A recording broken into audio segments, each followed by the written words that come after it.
L'hygiène, pour moi, c'est d'abord une question de respect, c'est une question de santé, et puis enfin, c'est une question d'efficacité. C'est une question de dignité, de respect des personnes. Je comprends même pas, à la limite, en 2023, pourquoi on se pose encore la question. Moi, ça serait la paire de gants. Moi, le bidon d'eau pour se rincer les mains avant de manger, par exemple. Les toilettes et les douches. Au nettoyage. Inexistant. Pourquoi? Il y a des gens qui ne sont pas propres.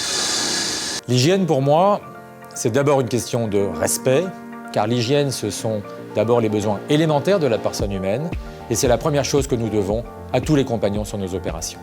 On n'a pas souvent de toilettes. Suivant ce qu'on a envie de faire, on trouve où est-ce qu'on peut le faire, et sinon, on se retient. La propreté sous le chantier, la façon de travailler proprement. Une question d'image. Quand on rentre sur un chantier, la tenue générale du chantier, la tenue des installations de chantier, la tenue des personnels sont ce que l'on remarque en premier. C'est très important pour l'image du chantier lui-même et bien entendu l'image des entreprises qui interviennent sur ce chantier. La sécurité des personnes, le fait qu'ils puissent travailler dans des bonnes conditions. Si on est sur un chantier, on a des personnes qui doivent travailler dans la propreté. Parce qu'un chantier propre, c'est forcément un chantier... on ne se trébuche pas, on sait où on marche, on sait où on va. Et puis enfin, c'est une question d'efficacité, car de la bonne hygiène, de la bonne organisation des installations, dépend aussi l'envie de venir chaque matin des compagnons. C'est très important pour notre image à nous, la tenue sur soi, les zones chantier, les sorties chantier, le chantier en lui-même. Pour moi, l'hygiène sur les chantiers du BTP, c'est un peu comme dans le sport. Pour être performant, il faut aussi une bonne hygiène de vie. Le nettoyage régulier. La base vie, la priorité, la base vie, d'avoir une base vie saine et... Base vie. Oui, la base vie.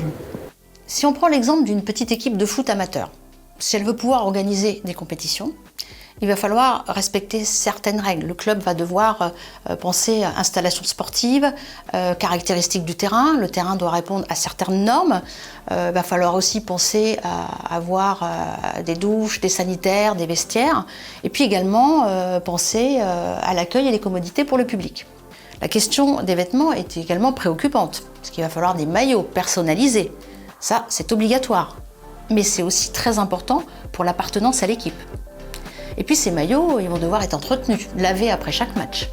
Pour être performants, les sportifs doivent également penser à boire pendant l'effort, après l'effort, manger équilibré, avoir des temps de récupération, et puis se laver. Quand on fait du sport, c'est juste normal. La douche, c'est systématique. Sur les chantiers du BTP, c'est pareil. Pour avoir des équipes performantes, il va falloir se préoccuper de l'accès à l'eau, de l'accès aux toilettes, de la base vie, de la qualité des pauses et des repas, et des vêtements de travail qui doivent être adaptés, propres et correctement entretenus. Ces bonnes conditions de travail en matière d'hygiène sont de plus des critères très importants pour le recrutement des jeunes et des femmes dans le BTP.